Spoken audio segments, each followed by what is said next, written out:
Hello student, स्वागत है आपका अप्लाइड फिजिक्स चैनल पर।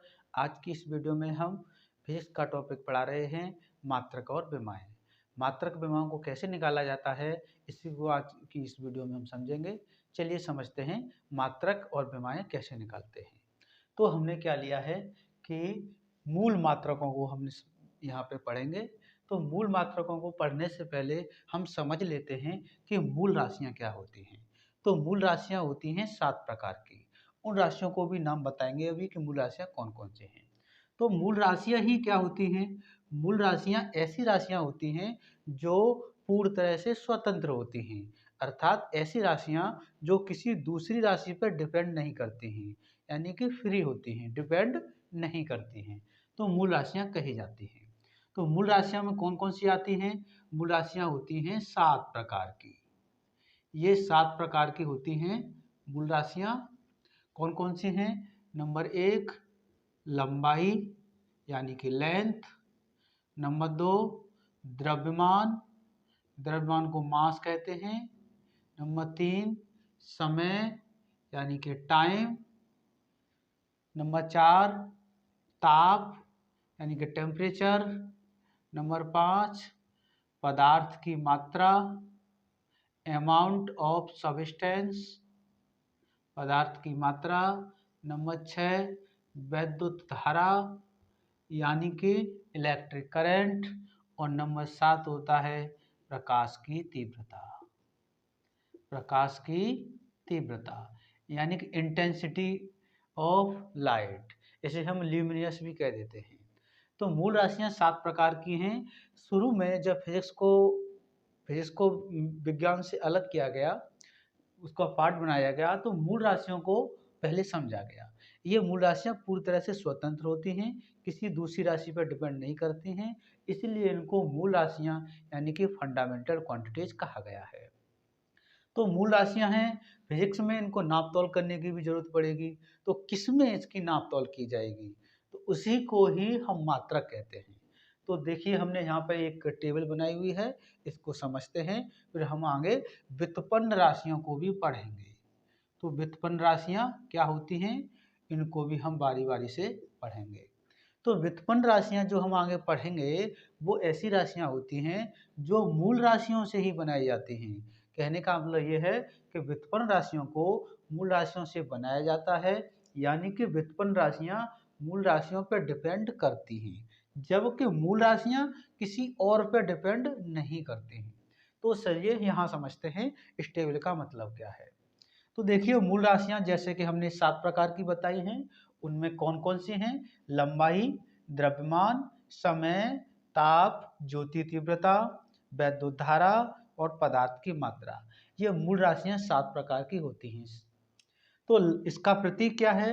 लंबाई को हम एल लिखते हैं, लंबाई का प्रतीक सिंबल है एल। इसका मात्रक क्या है? इसकी यूनिट क्या है? मीटर है। तो लंबाई को हम हमेशा मीटर में नापते हैं, यानी कि मीटर से नापते हैं, इसलिए लंबाई का मात्रक मीटर हो जाएगा। द्रव्यमान, द्रव्यमान को मास कहते हैं, तो इसका प्रतीक है एम। इसे हम किलोग्राम में नापते हैं, किलोग्राम में तौलते हैं। वजन का, यहाँ द्रव्यमान का मतलब एक प्रकार से हम अपनी सिंपल भाषा में कह सकते हैं कि ये वजन है। तो वजन को हमेशा किलोग्राम में नापा जाता है, तौला जाता है, इसलिए हमारा द्रव्यमान का मात्रक हो गया किलोग्राम यानी कि केजी। समय सेकंड ऑफ टाइम, समय को हम टाइम कहते हैं, इसका प्रतीक है, सिंबल है स्मॉल टी, और इसका मात्रक है सेकंड। ताप यानी कि टेम्परेचर, टेम्परेचर को हम टी भी लिख देते हैं और थीटा भी लिखा मिलता है। तो इसका मात्रक एसआई जो यूनिट है, ये जो है एसआई मात्रक है, यानी कि इंटरनेशनल सिस्टम, अंतर्राष्ट्रीय पद्धति में ये मात्रक हैं। तो यहाँ इसका हमारा जो केल्विन में से नापा जाता है टेम्परेचर को, टेम्परेचर को हम डिग्री सेंटीग्रेड में भी नापते हैं और केल्विन में भी नापा जाता है। तो ये इसका मात्रक हो जाएगा। ज्योति तीव्रता को हम ल्यूमिनियस कहते हैं, तो ल्यूमिनियस ऑफ लाइट कह सकते हैं। तो लाइट की जो ल्यूमिनियस है यानी कि जो तीव्रता है, उसको हम कैपिटल आई कहते हैं, यानी कि ये एक प्रकार से इंटेंसिटी होती है। इसका मात्रक कैंडेला होता है। वैद्युत धारा, इसे इलेक्ट्रिक करंट कहते हैं, इसे स्मॉल आई से डिनोट करते हैं। और स्मॉल आई से कहीं कहीं इसे हम कैपिटल आई भी लिखा देखते हैं। इसका मात्रक एम्पियर है। हमेशा हम करंट को एम्पियर से यानी कि अमीटर से नापते हैं और एम्पियर इसका यूनिट है। एम्पियर का नाम आपने सुना होगा, एम्पियर नाम के एक वैज्ञानिक थे जिन्होंने इलेक्ट्रिकल में बहुत ज़्यादा काम किया है। सातवां है पदार्थ की मात्रा। पदार्थ की मात्रा को कहते हैं अमाउंट ऑफ सब्सटेंस। इसका प्रतीक यानी कि सिंबल स्मॉल एन है और इसे मोल में नाप तौल की जाती है, यानी कि मात्रक इसका मोल है। तो लंबाई और से लेकर के पदार्थ की मात्रा तक 7 प्रकार के आपकी मूल राशियाँ होती हैं। तो लंबाई के ही इसी पॉइंट में चौड़ाई भी आती है, ऊंचाई भी आती है, दूरी भी आती है और विस्थापन, ये एक ही ग्रुप में आते हैं। और सभी का जो मात्रक है मीटर होता है, यानी लंबाई का मात्रक भी मीटर, चौड़ाई का मात्रक भी मीटर, ऊंचाई का मात्रक भी मीटर होता है, दूरी का मात्रक और विस्थापन का मात्रक सबका मीटर होता है। यहाँ चौड़ाई को b कहते हैं, ऊंचाई को h कहते हैं, दूरी को हम r कह सकते हैं और विस्थापन को d कह सकते हैं। सभी का मात्रक मीटर होता है। तो हमने ये 7 प्रकार की मूल राशियाँ पढ़ी हैं। मूल राशियों के अलावा इनके जो हमने मात्रक पढ़े हैं मूल राशियों के, इसके अलावा 2 प्रकार की पूरक राशियाँ भी होती हैं जिनके हम पूरक मात्रकों को यहाँ पढ़ने वाले हैं। वो पूरक पूरक राशियाँ कौन सी हैं? एक तो है समतलीय कोण, जिसे हम प्लेन एंगल कहते हैं। दूसरा है घन कोण, से सॉलिड एंगल कहते हैं।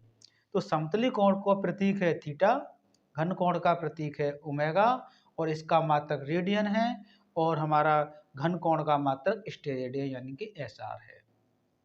तो हमने पढ़ा कि मूल राशियां 7 प्रकार की होती हैं। अब इसके बाद हम पढ़ते हैं व्युत्पन्न राशियों को, क्योंकि पूरी फिजिक्स की इसे हम जड़ कहते हैं। जब तक हमें मूल राशियां नहीं आती, व्युत्पन्न राशियों के मात्रक निकालना नहीं आते हैं, तब तक फिजिक्स इसके बगैर अधूरी है। हम फिजिक्स में कुछ भी नहीं सीख सकते हैं। इसलिए मात्रक को बहुत अच्छे से समझना है। इसके बाद हम अगला पॉइंट लेंगे कि विमाओं को कैसे निकाला जाता है। तो चलिए हम अब आगे समझते हैं कि व्युत्पन्न राशियां क्या होती हैं।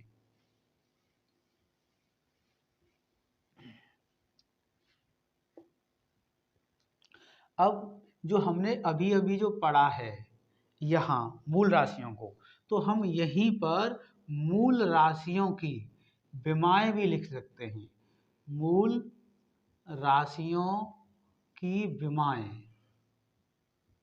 तो यहाँ पर हम पहले विमाएं लिख लेते हैं, तो ताकि हम आगे चल के मूल राशियों की विमाएं और मात्रकों को एक साथ पढ़ पाएंगे।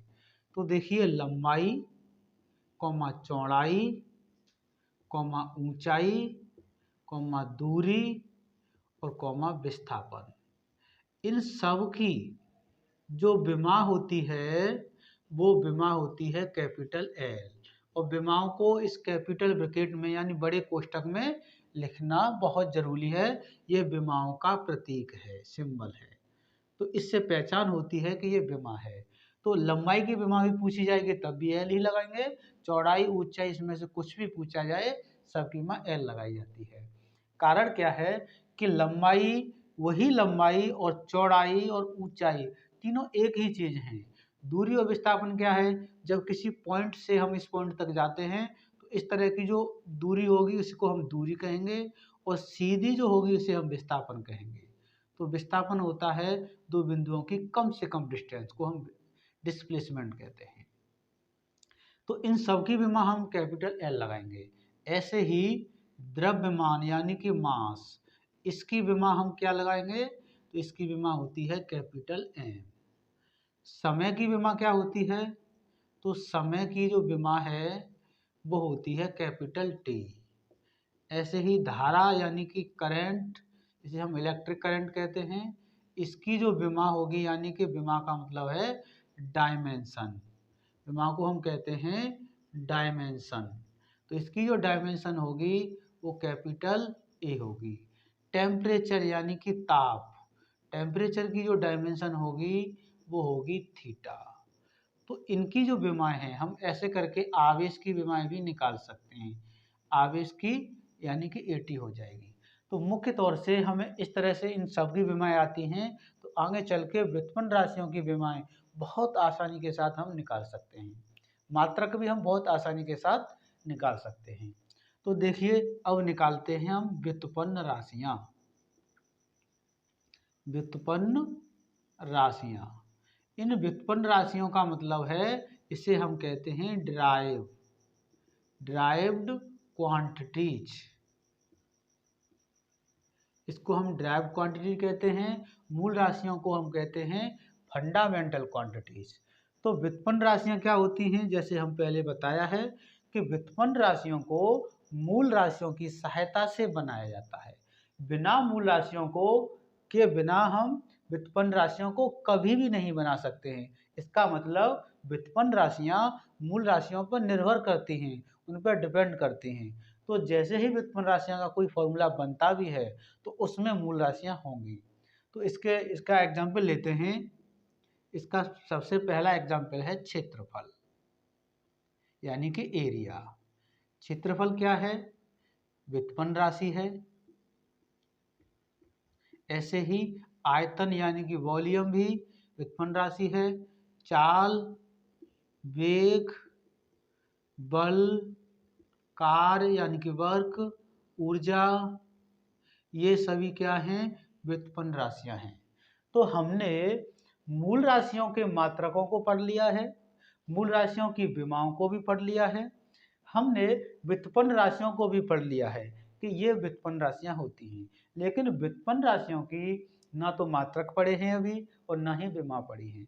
तो इनकी सहायता से इनको बनाया जा रहा है। मतलब ये कि इनकी सहायता से इनकी विमा भी निकाल सकते हैं और मात्रक भी निकाल सकते हैं। तो हम पहला एग्जाम्पल लेके चल रहे हैं, वो है क्षेत्रफल का। तो क्षेत्रफल का फॉर्मूला आना चाहिए, वो होता है लंबाई इंटू चौड़ाई। यानी कि आयत का फॉर्मूला, रेक्टेंगल का फॉर्मूला है लेंथ इंटू विड्थ होता है। तो क्षेत्रफल को, एरिया को ए कहते हैं, लंबाई यानी कि लेंथ को बी कहते हैं, चौड़ाई बी को बी से बी कहते हैं। तो ये फॉर्मूला है एल इंटू बी। ये हमें फॉर्मूला भी मिल गया है। अब निकालते हैं हम क्षेत्रफल का मात्रक। मात्रक क्या हो जाएगा? क्योंकि फॉर्मूला क्या है हमारा? लंबाई इंटू चौड़ाई। तो हमने क्षेत्रफल का मात्रक लिखा है, तो यहाँ लिखेंगे लंबाई का मात्रक इंटू चौड़ाई का मात्रक, यानी कि यूनिट। तो लंबाई को हम मीटर से नापते हैं, चौड़ाई को भी मीटर से नापते हैं। नहीं है तो इस लिस्ट में आ जाइए। लंबाई का मात्रक यानी कि लंबाई का मात्रक क्या है? मीटर। चौड़ाई का भी मात्रक क्या है? मीटर। तो लंबाई का मात्रक भी मीटर रखा, चौड़ाई का भी मीटर रखा। तो ये इंटू में हो गया मीटर वर्ग। इसे हम कहते हैं वर्ग मीटर भी कह सकते हैं हिंदी में, वर्ग मीटर या मीटर स्क्वायर। तो क्षेत्रफल का क्या मात्रक निकला है? वर्ग मीटर। अब हम क्षेत्रफल की विमा निकाल रहे हैं। क्षेत्रफल की विमा, तो हमने मात्रक तो निकाल लिया। मात्रक हमने जैसे मूल मात्रकों का निकाले, ये लिस्ट थी, इनकी ही सहायता से आप कहेंगे कि व्युत्पन्न कैसे हुई? क्योंकि क्षेत्रफल का जो फॉर्मूला बना है वो लंबाई इंटू चौड़ाई से बना है। तो लंबाई और चौड़ाई से हम क्षेत्रफल निकालते हैं। तो लंबाई चौड़ाई पहले से ही क्या है? लंबाई और चौड़ाई मूल राशियां हैं। तो हम कहेंगे मूल राशियों से ही व्युत्पन्न राशियों को बनाया जाता है। तो चलिए अब क्षेत्रफल का हमने मात्रक भी पढ़ लिया कि वर्ग मीटर है। चलो विमा भी पढ़ लेते हैं कि विमा कितनी होगी। तो हम इसी फॉर्मूले के यूज करेंगे। तो यहाँ लिखेंगे लंबाई की विमा, और इंटू में है तो इंटू लगाएंगे, और यह डिवाइड में है, भाग में आएगा तो भाग में भी रखते हैं। तो चौड़ाई की विमा, तो इसकी विमा क्या है हम उसी लिस्ट में देख लेंगे। हम मात्रक निकालेंगे तो इस लिस्ट को देखेंगे, इनमें जो भी कोई आएगा उसका मात्रक रख देंगे। लेकिन विमा निकालनी होगी तो इस वाली लिस्ट को देखते हैं। तो यहाँ लंबाई की विमा क्या है? लंबाई की विमा कैपिटल एल है, और चौड़ाई की विमा भी कैपिटल एल है। तो लंबाई की विमा भी कैपिटल एल होगी और चौड़ाई की विमा भी कैपिटल एल होगी। तो एल क्या हो जाएगा? ये L2 हो जाएगा और बड़ा कोष्ठक लगाना जरूरी है। तो हमने क्षेत्रफल के बारे में कुछ भी नहीं पता था, तो हमने केवल फॉर्मूला लिखा, उससे क्षेत्रफल का मात्रक भी निकाल लिया और क्षेत्रफल की विमा भी निकाल ली। इनमें से हम जैसे हमने क्षेत्रफल का निकाला है, आयतन का भी निकाल सकते हैं, चाल का भी निकाल सकते हैं और वेग का भी निकाल सकते हैं, बल कार्य सभी का मात्रक और विमाएं सभी निकाल सकते हैं। तो चलिए अब हम आगे बढ़ते हैं। हम निकालते हैं आयतन का कैसे निकालेंगे, चाल का कैसे निकालेंगे, सबको बारी बारी से पढ़ते हैं। तो चलिए अब हम आगे बढ़ते हैं।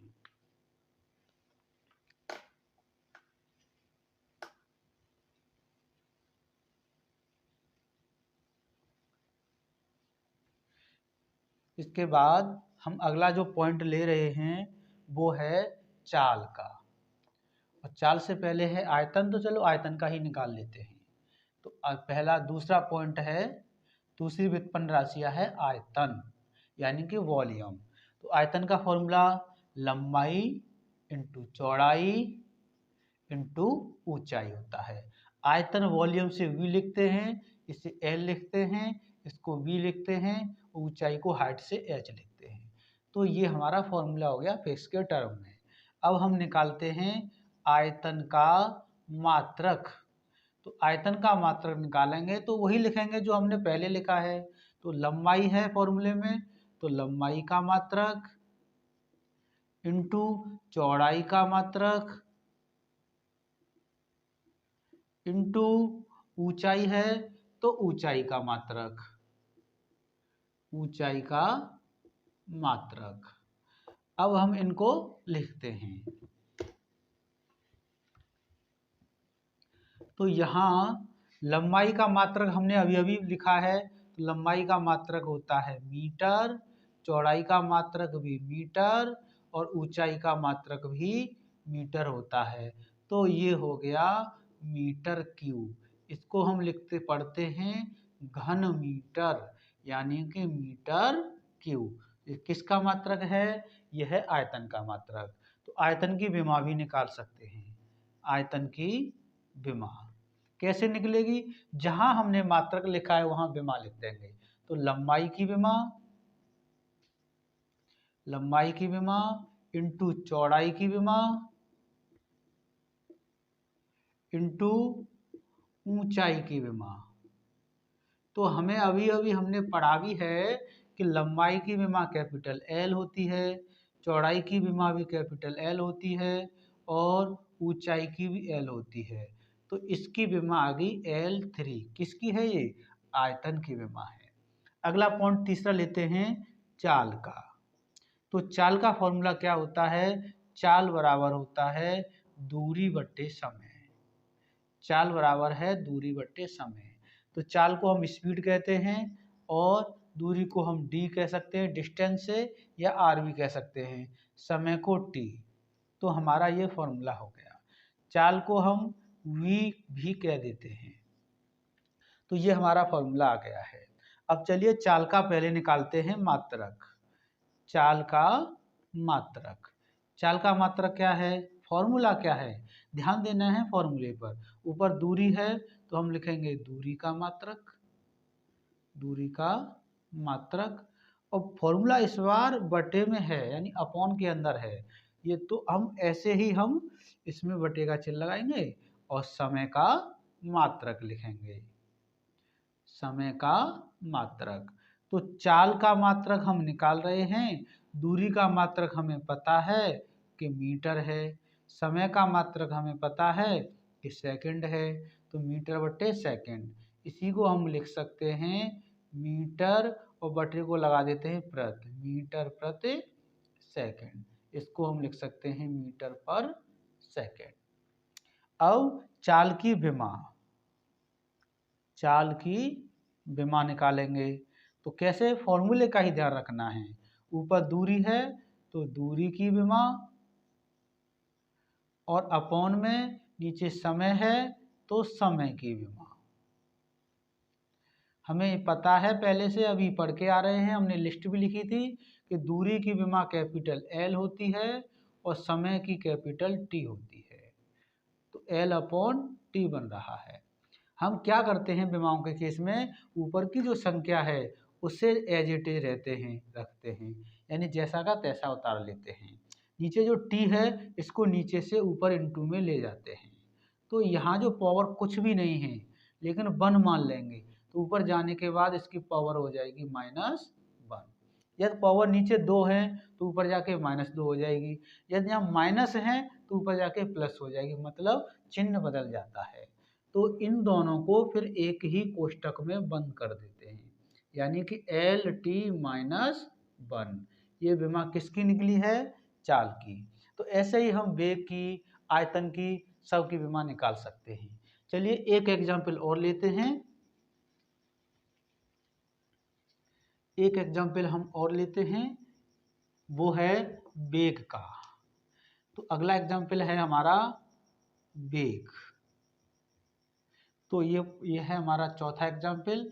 वेग का फॉर्मूला है विस्थापन बटे समय, यानी कि इसे हम वेलोसिटी कहते हैं, इसको डिस्प्लेसमेंट कहते हैं, इसको टाइम से टी कहते हैं। तो v बराबर डी अपॉन टी फॉर्मूला हो जाता है। वेग का मात्रक निकालेंगे, वेग का पहले मात्रक निकालते हैं फिर विमा निकालते हैं, तो दोनों की जानकारी हो जाती है। तो वेग का मात्रक फॉर्मूला क्या है, विस्थापन। तो ऊपर लिखेंगे विस्थापन का मात्रक, और नीचे क्या है, समय, तो समय का मात्रक हो जाएगा। विस्थापन का मात्रक हमें पता है मीटर है और समय का सेकंड है, तो हम इसको लिख सकते हैं मीटर पर सेकंड, ये वेग। अब वेग की विमा भी निकाल लेते हैं। तो वेग की विमा क्या होगी, विस्थापन की विमा, इधर विस्थापन की विमा लिखेंगे और अपॉन में समय है तो समय की विमा लिखेंगे। अब विस्थापन की विमा क्या है, कैपिटल एल, समय की क्या है, कैपिटल टी। तो टी को नीचे से ऊपर ले जाएंगे, तो एल को तो ऊपर रहने दें, जैसा का तैसा उतार लेते हैं। टी को नीचे से ऊपर ले जाएंगे तो टी की पावर -1 हो जाएगी। क्यों, कुछ नहीं है तो एक पावर मान लेते हैं, नीचे से ऊपर ले जाते हैं तो चिन्ह बदल जाता है। तो इसको हम दोनों को एक ही कोष्टक में बंद कर देते हैं, तो LT-1 हो गया। इसके बाद अगला एग्जाम्पल हम लेते हैं त्वरण का। तो देखो हम यहाँ देख रहे हैं कि वेग का मात्रक मीटर पर सेकंड आया है और चाल का मात्रक भी मीटर पर सेकंड आया है। तो ऐसे ही विमा LT-1 और इसकी भी LT-1 आई है, यानी दोनों एक ही बात है। अंतर क्या है, वेग एक सदिश राशि है, वेक्टर क्वांटिटीज है, चाल एक अदिश राशि है यानी स्केलर क्वांटिटी है। जो सदिश राशि होती है उनमें दिशा होती है और अदिश राशि होती है उसमें दिशा नहीं होती है, केवल परिमाण होता है यानी कि मैग्नीट्यूड होता है। तो देखिए अगला पॉइंट लेते हैं एग्जाम्पल त्वरण का। त्वरण को एक्सीलरेशन कहते हैं, इसका मात्रक है, फॉर्मूला है वेग परिवर्तन बटे समयांतराल, यानी टाइम इंटरवल, समयांतराल। यहाँ वेग में परिवर्तन है यानी चेंज इन वेलोसिटी है, तो त्वरण को हम स्मॉल a कहते हैं, एक्सेलरेशन से a। इसको हम वेग को v कहते हैं, परिवर्तन को हम dv भी कह सकते हैं, समयांतराल को हम dt कह सकते हैं। तो dv अपॉन dt ये फॉर्मूला हो जाता है। इसका देखिए त्वरण का, यानी त्वरण का मतलब स्मॉल a का मात्रक निकाल रहे हैं। तो देखिए मात्रक ऊपर क्या है, वेग परिवर्तन, मतलब ये कि वेग की विमा रख दो, परिवर्तन शब्द को अभी छोड़ दो, इग्नोर कर देते हैं। तो वेग की विमा रखनी है। अब वेग की विमा जो हमने लिस्ट लिखाई है उसमें नहीं मिलेगी, सॉरी मात्रक निकालें तो वेग का मात्रक उस लिस्ट में नहीं मिलेगा, लेकिन वेग का मात्रक अभी अभी तो निकाला है हमने। वेग का मात्रक क्या है, मीटर प्रति सेकेंड, मीटर प्रति सेकेंड। प्रति का मतलब होता है मीटर बट्टे सेकंड, यहाँ मीटर बट्टे सेकंड, इसको लिख लेते हैं पहले, इससे हम ज़्यादा समझ पाएंगे, मीटर अपॉन सेकंड। और ये तो हो गया वेग का मात्रक। नीचे क्या है, समय, यानी समयांतराल का मतलब टाइम इंटरवल, तो समय का मात्रक, समय का बट्टे में ही तो है ये, तो हम समय का मात्रक सेकंड, तो हम लिख सकते हैं मीटर अपॉन सेकंड का सेकंड में तो सेकंड स्क्वायर, यानी कि मीटर बट्टे को लगाते हैं प्रति सेकंड, यानी मीटर पर सेकंड स्क्वायर मात्रक हो गया त्वरण का। अब एक ही यहीं पर तुरंत एक ही विमा निकाल सकते हैं। एक ही विमा क्या होगी, डायरेक्टली लिख रहे हैं, वेग की विमा लिखेंगे तो उस लिस्ट में ये भी नहीं मिलेगी। तो वेग की विमा हमने अभी अभी निकाली है, वो है LT-1 अपॉन, और नीचे क्या है, समय, समय की विमा होती है कैपिटल टी, टी को नीचे से ऊपर ले जाते हैं तो चिन्ह बदल जाता है।